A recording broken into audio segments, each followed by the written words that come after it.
কৃষ্ণ কেশব কৃষ্ণ কেশব পাহি মাম, রাম রাঘব রাম রাঘব রক্ষ মাম। আজ শুক্রবার, পাঠবাড়িতে আজ শ্রীমদ্ ভাগবত থেকে পাঠ, প্রথম স্কন্ধের দ্বিতীয় অধ্যায়। এই অধ্যায়ের প্রথমে মঙ্গলাচরণের কথা এবং পরে সূত কর্তৃক শ্রী ভগবানের গুণসমূহ বর্ণিত হয়েছে। শ্রীমদ্ ভাগবত থেকে আমরা শিক্ষা লাভ করি গ্রন্থ পাঠের আগে মঙ্গলাচরণ করতে হয়। শ্রীমদ্ ভাগবতে বলা হয়েছে, নর ও নরোত্তম নারায়ণ ইহার অধিষ্ঠাত্রী দেবতা, দেবী সরস্বতী ইহার শক্তি এবং ব্যাস ইহার ঋষি। প্রথমত ইহাদিগকে প্রণাম করিয়া পরে এই গ্রন্থ উচ্চারণ করা বিধেয়। রোমহর্ষণ পুত্র যখন ঋষিগণের প্রশ্নের উত্তরে শ্রী ভগবানের ঐশ্বর্য, শ্রী ভগবানের লীলার কথা বলছেন, তখন সর্বভূতের অন্তর্যামী মুনি শুকদেবের চরণ বন্দনা করছেন। সংসাররূপ গাঢ় অন্ধকার উত্তীর্ণ হতে ইচ্ছুক এমন জীবগণকে উদ্ধার করবার জন্য যিনি কৃপা করে এই মহাপুরাণ জগতে প্রকাশ করেছেন, মুনিগণের গুরু সেই ব্যাসপুত্র শুকদেবের আশ্রয় ভিক্ষা করছেন। নরোত্তম নারায়ণ ব্যাসদেব গুরু ও ইষ্টদেবতার বন্দনা করে ঋষিগণের প্রশ্নের উত্তর দিচ্ছেন রোমহর্ষণ পুত্র সূত।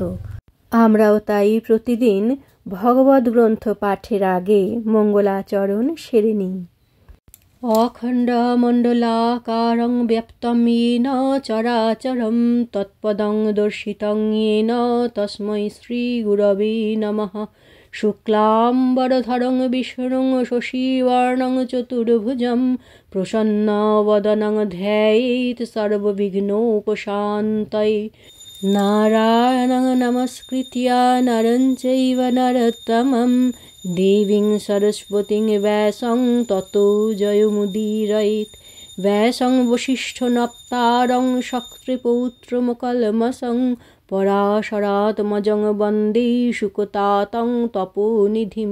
ব্যাসায় বিষ্ণুরূপায় ব্যাসরূপায় বিষ্ণবে নমো বৈ ব্রহ্মবিদ্যায় বশিষ্ঠায় নমো নমঃ। অচতুর্বদনো ব্রহ্মাদিবাহুরপরহরি অভাললোচনো শম্ভুর্ভগবান বাদরায়ণী। গুরু ও ইষ্টদেবতার বন্দনা করিয়া সূত কহিলেন, মুনিগণ, আপনারা কৃষ্ণের বিষয়ে প্রশ্ন করিয়া অতি উত্তম কার্য করিয়াছেন। ইহাতে জগতের মঙ্গল হয় ও মন সুশীতল হয়। আপনারা জিজ্ঞাসা করিয়াছেন সার ধর্ম কি, তাহা বলিতেছি, শ্রবণ করুন।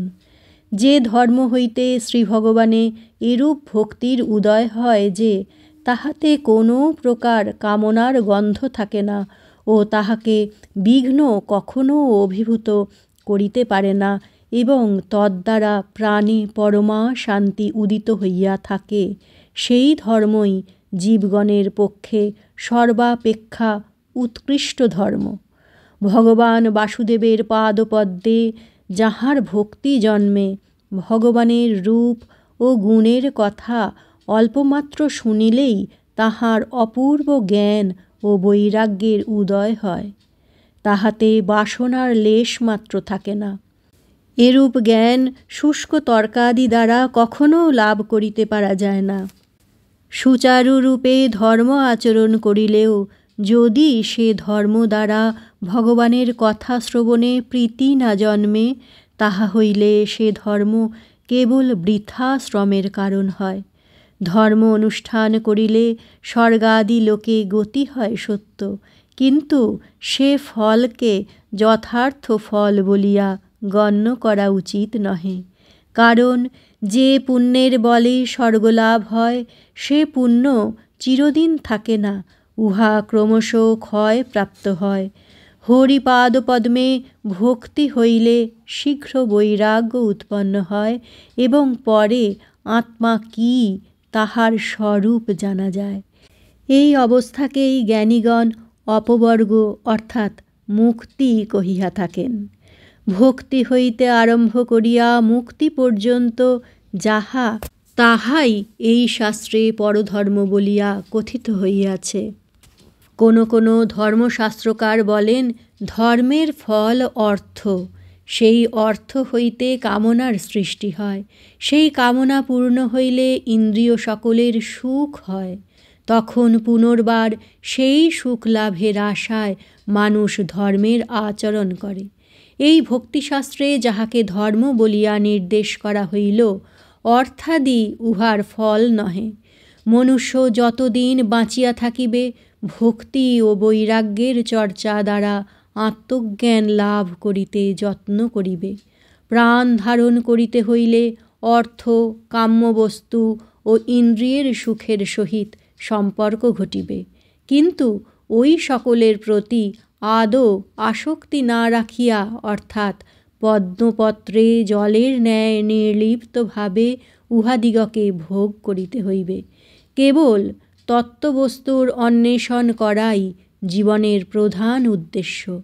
নানাবিধ কর্ম করিয়া স্বর্গাদি লাভ করিব, ইহা এই ধর্মের উদ্দেশ্য নহে। যাহারা তত্ত্বজ্ঞ তাহারা বলেন, এক অদ্বিতীয় জ্ঞানই এই তত্ত্ববস্তু, ইহাকেই জ্ঞানীগণ ব্রহ্ম, যোগীগণ পরমাত্মা এবং ভক্তগণ ভগবান কহিয়া থাকেন। মুনিগণ প্রথমত শ্রদ্ধার সহিত বেদান্ত শ্রবণ করেন, তাহাতে আত্মা বলিয়া যে এক বস্তু আছেন তাহা জানিতে পারেন। ইহাকে পরোক্ষ জ্ঞান বলে। পরে তাহারা বৈরাগ্য আশ্রয় করেন। এই জ্ঞান ও বৈরাগ্যযুক্ত ভক্তি দ্বারা তাহারা ক্রমে পরমাত্মাকে স্ব স্ব আত্মার মধ্যে দর্শন করিয়া কৃতার্থ হন। ইহাকেই প্রত্যক্ষ জ্ঞান কহে। অতএব হে দ্বিজগণ, যাহার যাহা বর্ণ ও আশ্রম, মনুষ্য যদি সেই বর্ণ ও আশ্রমের উপযুক্ত ধর্ম উত্তম রূপে আচরণ করে, তাহা হইলে শ্রীহরির আরাধনা তাহার ফলস্বরূপ হইবে, যেহেতু ভক্তিহীন ধর্ম পণ্ডশ্রম মাত্র। অতএব একাগ্র মনে সর্বদা ভক্তবৎসল শ্রীহরির নাম, রূপ ও গুণাদি শ্রবণ, কীর্তন, ধ্যান ও পূজা করা একান্ত বিধেয়। যেমন খড়গ দ্বারা রজ্জুর গ্রন্থি ছেদন করিতে পারা যায়, সেইরূপ ভগবানের পাদপদ্ম চিন্তা করিলে কর্মজন্য অহংকারের বন্ধন ছিন্ন হইয়া যায়। ঈদৃশ শ্রীহরির লীলাকথা শুনিতে যাহার রতি উৎপন্ন হয় না, সে অতি মন্দভাগ্য। সুত কহিলেন, বিপ্রগণ, পবিত্র তীর্থ ভ্রমণাদি দ্বারা মন নিষ্পাপ হইলে মনুষ্যের ভক্তগণের সেবায় অধিকার জন্মে। ভক্তগণের সেবা করিতে করিতে ধর্মের প্রতি শ্রদ্ধা উৎপন্ন হয়। অতঃপর শ্রবণাদি দ্বারা ভগবান বাসুদেবের কথামৃত পান করিতে রুচি জন্মে। কৃষ্ণ কথা শ্রবণ ও কীর্তন করিলে চিত্ত পবিত্র হয়। কৃষ্ণ সাধুগণের পরম বন্ধু। যে মানব তাহার কথা শ্রবণ করে, তিনি তাহার হৃদয়ে থাকিয়া কামাদি মনের দোষ সমূহ দূর করিয়া থাকেন। নিত্য ভাগবত শাস্ত্র ও ভক্তগণের সেবা করিলে প্রায় সমস্ত অমঙ্গল বিনষ্ট হয়। তখন উত্তম শ্লোক অর্থাৎ পুণ্যকীর্তি শ্রীভগবানে নিশ্চলা ভক্তির উদয় হইয়া থাকে। তখন রজ ও তমগুণ এবং ওই সকল গুণ হইতে উৎপন্ন কাম, লোভ প্রভৃতি ভাবসমূহ আর চিত্তকে অভিভূত করিতে পারে না। সুতরাং সত্ত্বগুণের প্রকাশ হওয়ায় মনে শান্তি উপলব্ধি হইতে থাকে। এইরূপে ভক্তিযোগ দ্বারা মন প্রসন্ন হইলে মনুষ্য আসক্তির হস্ত হইতে নিষ্কৃতি লাভ করিয়া মুক্ত হয় এবং তখন ভগবানের তত্ত্ব জানিতে পারিয়া জীবন ধন্য করে। অহংকার চেতন ও জড় অর্থাৎ অচেতনকে বন্ধন করিয়া রাখিয়াছে। সুতরাং অহংকারী গ্রন্থিস্বরূপ ভগবানে প্রকৃত স্বরূপ দর্শন হইবা মাত্র ভক্তের ওই গ্রন্থি ছিন্ন হইয়া যায়, সমস্ত সন্দেহ দূরীভূত হয় এবং কর্ম সকল ক্ষয় প্রাপ্ত হয়। এই নিমিত্ত জ্ঞানীগণ পরম আনন্দ সহকারে ভগবান বাসুদেবে সর্বদা ভক্তি করিয়া থাকেন। মনের মলিনতা দূর করিতে ভক্তির ন্যায় উত্তম উপায় আর দ্বিতীয় নাই। যেমন মৃত্তিকা দ্বারা কলস প্রভৃতি মৃৎ পাত্র সকল নির্মিত হয়, সেইরূপ যাহা দ্বারা এই ব্রহ্মাণ্ড নির্মিত হইয়াছে তাহাকে প্রকৃতি কহে। সত্ত্ব, রজ ও তম এই তিনটি প্রকৃতির গুণ। এই তিনটি গুণ আশ্রয় করিয়া পরম পুরুষ ভগবান পালন, সৃষ্টি ও প্রলয় করিয়া থাকেন। সত্ত্বগুণ আশ্রয় করিয়া যখন পালন করেন তখন তাহার নাম বিষ্ণু। রজগুণ আশ্রয় করিয়া যখন সৃষ্টি করেন তখন তাহার নাম ব্রহ্মা, এবং তমগুণ আশ্রয় করিয়া যখন প্রলয় করেন তখন তাহার নাম হর। ইহারা মূলে এক হইলেও ভিন্ন ভিন্ন কার্যের নিমিত্ত ভিন্ন ভিন্ন রূপে প্রকাশিত হন। ইহাদিগের মধ্যে একমাত্র সত্যদেহ বাসুদেব বিষ্ণু হইতেই মনুষ্যের শুভ ফল সমূহ হইয়া থাকে। ইহার কারণ বলিতেছি, শ্রবণ করুন। তমগুণ বস্তুকে অচেতন জড় করিয়া রাখে। কাষ্ঠে তমগুণ প্রবল থাকায় উহা জড়। রজগুণে বস্তুকে চঞ্চল করে। ধূমে রজগুণ প্রবল থাকায় উহা গতিশীল। সত্ত্বগুণ বস্তুকে প্রকাশ করে। অগ্নিতে সত্ত্বগুণ থাকায় অগ্নি প্রকাশক হইয়াছে। অতএব কাষ্ঠ অপেক্ষা ধূম শ্রেষ্ঠ ও ধূম অপেক্ষা অগ্নি শ্রেষ্ঠ। এইরূপে হর, ব্রহ্মা ও হরির মধ্যেও উত্তরোত্তর শ্রেষ্ঠতা কেবল ভিন্ন ভিন্ন গুণে নির্মিত দেহের জন্যই হইয়াছে। সত্ত্বগুণ ব্রহ্মের প্রকাশক বলিয়া সত্যতনু ভগবান বাসুদেবী জীবের বিশেষ ভজনের ধন। পুরাকালে মুনিগণ বিশুদ্ধ সত্যমূর্তি ভগবান অধক্ষজের ভজন করিতেন। এক্ষণেও যাহারা তাহাদিগের পথ অনুসরণ করেন তাহারাও সংসারে মুক্তিলাভ করিয়া থাকেন। ভগবানকে অক্ষ অর্থাৎ ইন্দ্রিয়ের দ্বারা অনুভব করা যায় না। এই নিমিত্ত তাহারা তাহার নাম অধক্ষজ রাখিয়াছিলেন। সংসারে দেখিতে পাওয়া যায় যাহার যেরূপ প্রকৃতি তিনি সেইরূপ দেবতার ভজনা করিয়া থাকেন। যিনি মুক্তি লাভ করিতে ইচ্ছা করেন তিনি ভয়ানক মূর্তি কোনো দেবতার ভজনা করেন না। তিনি অন্য দেবতার নিন্দা না করিয়া নারায়ণের শান্ত মূর্তি সকলের উপাসনা করিয়া থাকেন। যাহাদিগের প্রকৃতিতে রজগুণ ও তমগুণ প্রধান, তাহার ধন, ঐশ্বর্য ও পুত্রাদি কামনা করিয়া পিতৃগণ, ভূতগণ ও প্রজেশ প্রভৃতি অনুরূপ প্রকৃতির দেবতাগণের ভজনা করিয়া থাকেন।